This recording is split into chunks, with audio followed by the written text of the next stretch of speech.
ఒక్కసారి కొమ్మూరి గోల్డ్ కి కాల్ చేయండి. తాకట్లో ఉన్న మీ బంగారాన్ని విడిపించి మార్కెట్ ప్రైస్ కి వాళ్ళు కొనుక్కుని మిగతా డబ్బులు మీకు ఇచ్చేస్తారు. హాయ్ హలో నమస్తే వెల్కమ్ టు మనం టీవీ. నేను మీ చార్మి. ఈ మధ్య కాలంలో సోషల్ మీడియాలో ఓ వ్యక్తి ఒక అమ్మాయి మాట్లాడింది అని చెప్పేసి సొల్లు కార్చుకొని 3 కోట్లు పోగొట్టుకున్నాడు. అదే కాకుండా మొన్న ఒక అమ్మాయి మెసేజ్ చేసింది అని చెప్పేసి రాజకీయాలలో ఉన్న ఒక వ్యక్తి 14 కోట్లు పోగొట్టుకున్నాడు.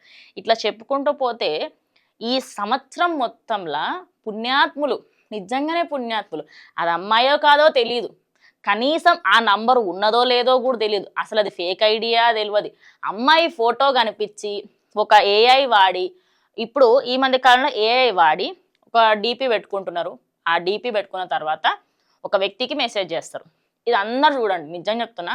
ఎవరెవరైతే అమ్మాయి మాట్లాడింది అంటే సొంగ గార్చుకొని పోతారు చూసిన ఆ బాపత్కి ఇప్పటికే 589 కేసులు వచ్చినాయి తెలుసా. అంటే దాఖలైన కేసులు అవి. అంటే ఇంకా చెప్పుకోలేక సిగ్గుపడి చెప్పుకోలేక మస్తు మంది ఉంటారు. యూనో ఈ కొద్ది సంవత్సరాల్లో అంటే లాస్ట్ 2 years నుంచి కొనసాగుతుంది. ఇది ఇంకెక్కువ అయింది అనమాట. ఈ లాస్ట్ 2025లో మాత్రం 589 కేసెస్ వచ్చినాయి. అది కూడా ఒక అమ్మాయిల అని మెసేజ్ చేసి దాని తర్వాత డబ్బులు తీసుకున్న వెంటనే ఆ వ్యక్తి పరారైపోతాడు అనమాట. ఆ వ్యక్తి ఎవరు ఏంటి మీకు ఏం డీటెయిల్స్ తెలివే. ఇంకోటి, కొన్నిసార్లు మీ అదృష్టాన్ని పరీక్షించడానికి, మీ పేషెన్సీని పరీక్షించడానికి నేను అమ్మాయిని కలిశాను కూడా అండి, కానీ దాని తర్వాత తెలిసింది. ఫర్ యువర్ కైండ్ ఇన్ఫర్మేషన్, అది వాళ్ళ ప్లాన్లో ఒక భాగం. నువ్వు ఫస్ట్ స్టేజ్ దాటిన తర్వాత కూడా నువ్వు అనుమాన పడుతున్నావు అనుకో, సెకండ్ స్టేజ్లోకి తీసుకొస్తారు. ఎవరో ఒక అమ్మాయి 500 ఇస్తా అమ్మా నీకు, లేకపోతే 1000 రూపాయలు ఇస్తా అమ్మా అని చెప్పి మంచిగా మేకప్ వేసి తయారు చేసి తీసుకొస్తారు నీ దగ్గరికి. అది చూసి అరే నిజంగా నీ అమ్మాయి కదా నాతో మాట్లాడింది అని చెప్పి వీడేంటంటే నమ్ముతాడు. ఇగో నాకు మా ఫ్యామిలీలో ఫుల్ ప్రాబ్లమ్స్ ఉన్నాయి, మా డాడీకి మంచలేదు, నాకు 1,00,000 రూపాయలు కావాలి. వేలకెళ్ళి షాల్ అవుతుంది, లక్షలల్లో నెక్స్ట్ కంటిన్యూ అవుతుంది. అది కాస్త కోట్ల రూపాయల దాకా వచ్చిన తర్వాత అయ్యో నాకు స్కామ్ అయిపోయే అని చెప్పి గుర్తొస్తుంది. సో ఈ మధ్య కాలంలో సైబర్ క్రైమ్ వాళ్ళు ఇంట్రడ్యూస్ చేశారనమాట. మీకు సంబంధించి ఎవరైనా ఒక వ్యక్తి కాల్స్ చేసినా లేదా మెసేజెస్ చేసినా అమ్మాయి వాయిస్లో మాట్లాడి నేను ఇక్కడి నుంచి కాల్ చేసిన. ఇంకోటి, నేను వీడియో స్టార్ట్ చేసే ముందు కూడా మ్యాక్స్ ఆఫ్ ద టైం స్కామ్స్కి గురవ్వకండి అని 100 సార్లు మొత్తుకుంటా నేను. ఎందుకు? స్కామ్స్లల్లో పలు రకాలు, ఆ రకాలు ఏందో కూడా చెప్తా. ఫస్ట్ థింగ్, ఫోన్ చేసి మేము బ్యాంకు నుంచి ఫోన్ చేస్తున్నాం అని చెప్పి ఓటీపీ అడగడం. కొందరికి అరే బ్యాంక్ వాళ్ళు కదా చెప్దాం తీ ఏమవుతుంది. ఓటీపీలు బ్యాంక్ కానీ, ఫోన్పే కానీ, గూగుల్ పే కానీ, భారత్ పే కానీ ఎవ్వరూ అడగరు. ఏ బ్యాంకు అడగదు. ఇండియన్ బ్యాంక్ అడగది, ఐసిఐసిఐ బ్యాంక్ అడగదు, హెచ్డిఎఫ్సి అడగదు, ఎస్బీఐ ఏది అడగదు. బ్యాంక్ వాళ్ళు ఎప్పుడైనా ఫోన్ చేసి ఓటీపీ ఇవ్వండి అని అడగరు. ఇంకోటి, డెలివరీ ఏజెన్సీస్. మీరు ఆర్డర్ పెట్టనప్పుడు డెలివరీ ఎట్లా వస్తుంది నాకు అర్థం కాదు. ఆర్డర్ డెలివరీ అయిందండి, మీరు అక్కడ లేరు అన్న విషయం వాడికి తెలుసు, ఎందుకంటే ఆ డెలివరీ మీది కాదు కాబట్టి.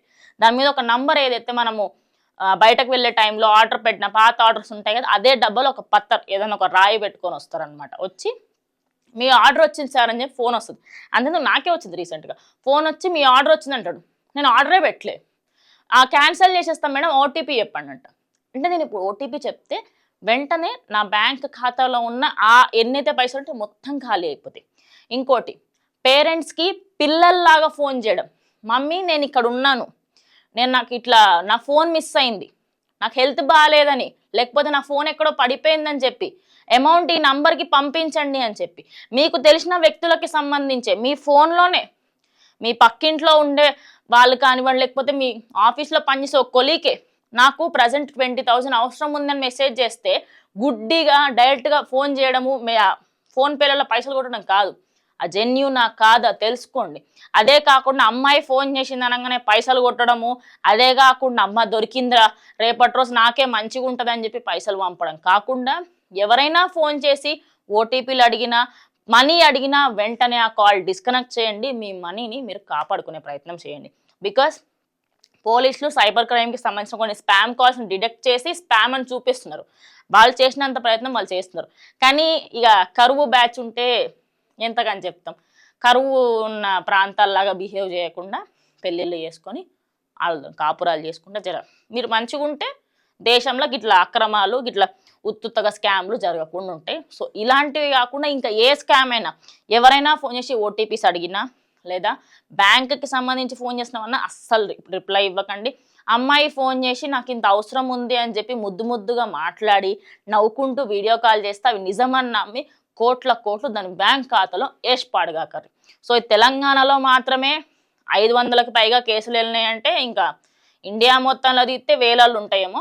సో జాగ్రత్తగా ఉండండి అండ్ స్కామ్స్ బారిన పడకుండా ఉండండి. నేను రోజు చెప్పే మాట అదే. బికాస్ మీరు కష్టపడి సంపాదించిన మనీ ఎవడో పుక్కట్లో తీసుకోకపోవడం కరెక్ట్ కాదు. సో ఇది వాళ్ళ వీడియో. ఇంకో వీడియోతో మళ్ళీ కలుస్తాం. అంటే కీప్ వాచింగ్ మనం టీవీ.